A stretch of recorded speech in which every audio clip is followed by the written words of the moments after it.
Hello, my name is Philip Rose and I sit on Derbyshire County Council representing Alfreton and Somercotes. At our last meeting we discussed the introduction of a new combined authority representing Derbyshire, Nottinghamshire, the City of Derby and the City of Nottingham, and the results of a public consultation that you may have heard about, or more likely haven't. It was suggested to me that I record my comments on this initiative, so here I am. I do not support the idea, and here are a few reasons why. First of all, the consultation which we're talking about ran from the 14th of November to January the 9th. A good time, as there was little else to sidetrack members of the public from a full focus on regional governance, except for perhaps Christmas. I think it's called a devolution deal, and that worries me a little bit. It concerns me. I used to do deals, selling things to folk. It suggests a compromise or a second-hand car. It conflates price, cost and value. What compromises will have been made apart from a loss of authority, less focus and the clear end of meaningful local democracy? I don't see council tax reducing. I don't see more choice. I only see more remote control, and of course that's what it's all about. Powers and funding. Power perhaps to a mayor and the central combined authority. Surely if a further level of bureaucracy has to be hurdled, more negotiation for resources in competition with another 3 areas, how is that more power? What if the mayor has an affinity to building houses in the Vale of Belvoir, for example, and members of the combined authority gang up on the Derbyshire rep? For example, where are the checks and balances? I note 1.1 billion investment over 30 years equates to, let's round it up to £38 million a year divided by 9 million pounds a year. But we have to save 45 million over the next 5 years in Derbyshire. And our budget is 1.4 billion. We could just have 9 million a year for each constituent body to spend as it likes. That sounds more sensible to me. What will inflation be in 5 years, never mind 30? What will the value of the pound be? Looks like a bit of coercion to me. Agree to give away our authority and we will give you back what we insist you take away and claim it's new money. A new mayor, of course, is merely a gatekeeper, similar to the Police and Crime Commissioner, whose job appears to be to field complaints from the public, allowing the Chief Constable to hide behind his or her operational matters. Our connection with police has become the thinnest of blue lines, and I see the same happening with a combined authority. It's top down, not bottom up. How does voter number 1 influence the mayor of a combined authority? And he is 1 voter out of 2.2 million. How does a regular person hope to gain election when the money required to stand and fight an election will mean only those backed by special interests, businesses, criminals, large well-funded political parties, or I dare say key stakeholders, will be able to afford it? And is that the democracy this body is looking for? Anyone who has any interest in American politics will tell you election by wealth, influence and corrupt practices is not a positive direction of travel for us in the UK, or anyone. The mayor, working in partnership with the combined authority and its constituent councils, and more widely with other public service providers, including boroughs and districts.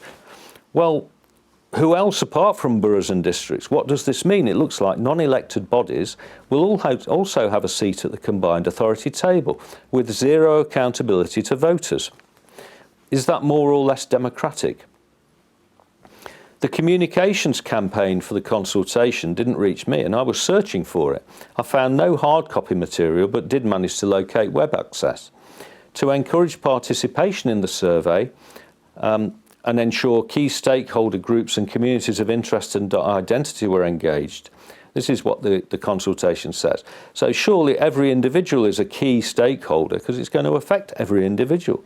I will be interested to know what special communities of interest and identity actions were taken to engage hard-working Derbyshire families. Parents of which I suggest were far more concerned with paying extortionate, and I use that word properly, heating bills, and for Christmas, rather than hunting down a consultation app, more likely work, television and then bed. with all of that state-of-the-art outreach, we had 4,869 participants in the consultation out of a population of 2.2 million. That's 0.22%. You can get more than that on a consultation for a transport works order, for goodness sake. Does that suggest an effective communication strategy? No, I don't think so. But I suppose it depends what you're looking for.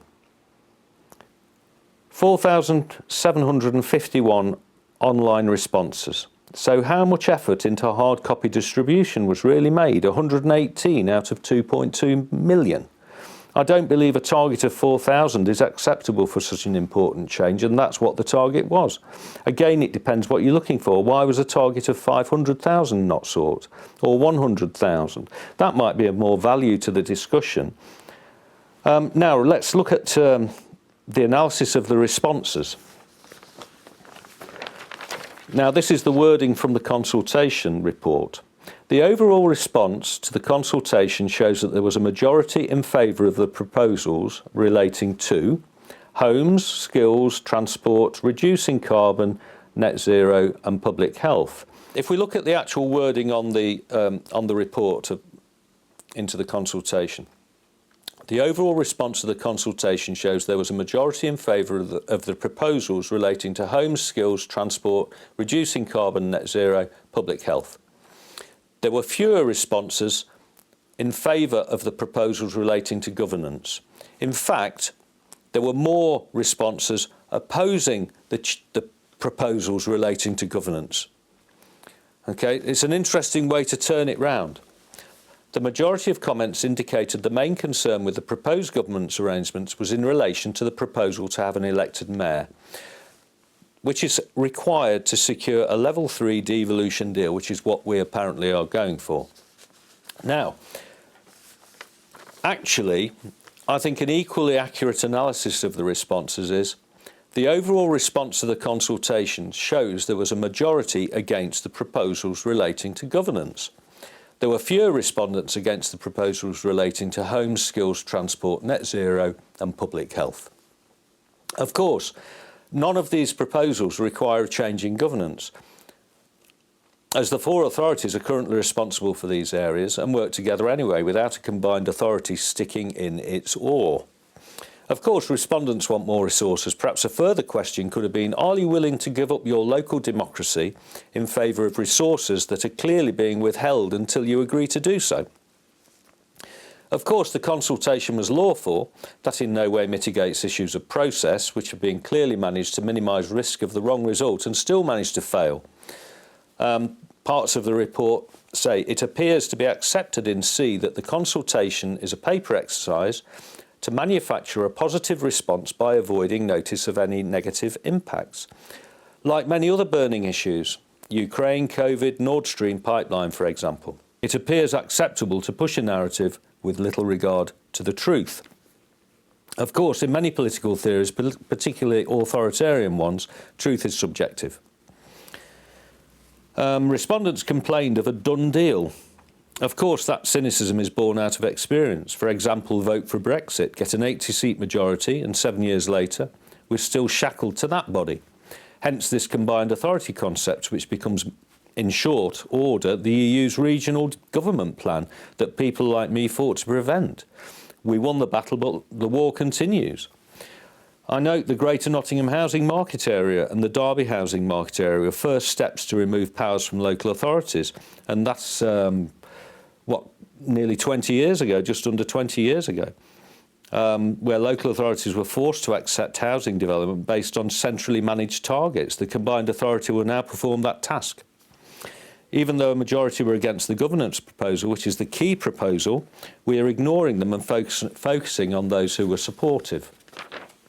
Should we be surprised when comments include it's a done deal? Of course, the idea of an integrated transport system is not new, and that's one of the questions that we can have with the combined authority. But it's not a new concept. We had one until around 1964. We had shoes, bikes, cars, buses connecting to railways, and you could go from a railway station to most places and it would also get you to work. You don't need a combined authority for that. The state of things to come, a mayor is a government requirement. It's not needed, it's just a government requirement. Again, it's almost funny how the bait is shown to reel in the public. Who wouldn't want more resources? But it has been admitted that no downside was offered to balance the argument. And even then, respondents are not in favour of the governance arrangements, but that's the nub of the whole exercise of changing governance. Of course, resources will be sucked into conurbations, and they will grow like viruses across the land. And in the fullness of time, residents' movements will be restricted. These LTNs, low traffic neighbourhoods. And actually, as a side issue, a question was asked at the county meeting by a member of the public about Derbyshire introducing low traffic neighbourhoods, and the cabinet member for highways said we have no plans to do that in the next 2 years, i.e. before the next election. However, he's not talking for the combined authority. Once the combined authority steps in, who knows what's going to happen? Well, I do know. We're going to have low travel neighbourhoods. Anyway, in the fullness of time, residents' movements will be restricted unless better people than me prevent it. And to cap it all, to bat away the political influence of any mayor, it is accepted that the combined authority members and others involved in the wider governance will not be elected and will represent different interests, for example, business. So, we now have an open door to special interests. We could have a Pfizer influencer, for example, and we have no mechanism to vote him or her out of office. Non-elected appointees wielding remote power over the public. This is the European Union. This is communitarianism. Interests, and more special interests, that's what I see. Of course, key stakeholders, businesses and lobbyists prefer one aloof but pliable body to manage policy. It's far easier for non-democratic influencers. The Freeport, for example, apparently doesn't need a combined authority, so why do we? So what if Derbyshire County Council wants to develop something and the combined authority has other plans? Who wins? And what happens if the combined authority wants something and Derbyshire County Council does not? If Derbyshire does not agree, what punishment or threat of punishment might the combined authority wield? Perhaps to look the other way and vote 7-1 against a much-needed Derbyshire County Council plan. The Mayor will have precepting power, and constituent councils are required to fund the combined authority if required. It'll never happen, will it? Well, it says in the report it's not anticipated, so we're all right then, aren't we? He says sarcastically. So we know what's going to happen. In the fullness of time, council tax will go up because we'll end up paying for the combined authority on top of Derbyshire County Council, on top of our district councils and our parish precept. So the public get one vote out of 2.2 million every 4 or 5 years, while the third sector bodies get a seat at the table. This is big government, not localism. We know big government does not work and is easily corrupted and is, of course, more distant from those under its control, the public. It is not about levelling up or regeneration. It's about gatekeeping and financial control by government through its own Sheriff of Nottingham, who will protect his own interests and those of central government and big business at the expense of the people of Derbyshire and elsewhere. Well, I'm still on the side of the people of Derbyshire, so I suggest we try and stop this abomination now. I mean, alternatively, we could have a referendum, and we should have a referendum for the voters of Derbyshire on the draft proposal, and a properly marketed campaign of inclusion with pros and cons put forward in equal measure. Now that sounds more like democracy to me. Anyway, thank you.